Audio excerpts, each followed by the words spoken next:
आता मंत्रालयात किती पर्सेंट द्यायला लागतं मंत्रालयात तरी 5% आसपास द्यावं आणि खाली किती वाटावे लागतं? खाली पण जातात तरी 16% आसपास. 16%च्या आसपास जातात. 16%. ऐकलत?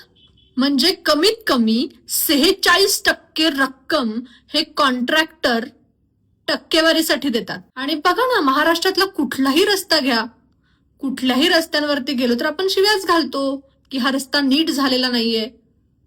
आता 46% रक्कम जर टक्केवारीसाठी जात असेल तर उर्वरित पैशांमध्ये याच दर्जाचा रस्ता मिळणार ना आपल्याला.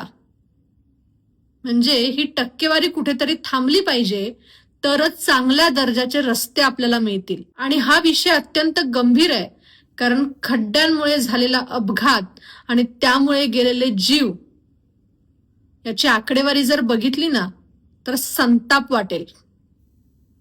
बर, हा एक मुद्दा आहेच. आता हे कॉन्ट्रॅक्टर संप करतायत कारण त्यांना त्यांचे पैसे मिळत नाहीयेत. सांगलीतला हर्षवर्धन पाटील तर तुम्हाला माहितीच आहे. या सगळ्या प्रकरणामध्ये त्यानं चुकीचं पाऊल उचललं, कारण त्याला त्याचे पैसे मिळाले नाहीत किंवा मिळणार नाही असं त्याला वाटलं. त्यामुळे हे कॉन्ट्रॅक्टर सध्या संप करतायत. खरं तर हा पैसा आपलाच आहे. आपल्याच पैशातून हा विकास केला जातोय. आपल्याच पैशातून हे रस्ते तयार केले जात आहेत. पण अवस्था काय? ना रस्ते नीट आहेत, ना या कॉन्ट्रॅक्टर्सना पैसे मिळत आहेत. या सगळ्या संदर्भात काय वाटतंय कमेंट बॉक्समध्ये नक्की सांगा.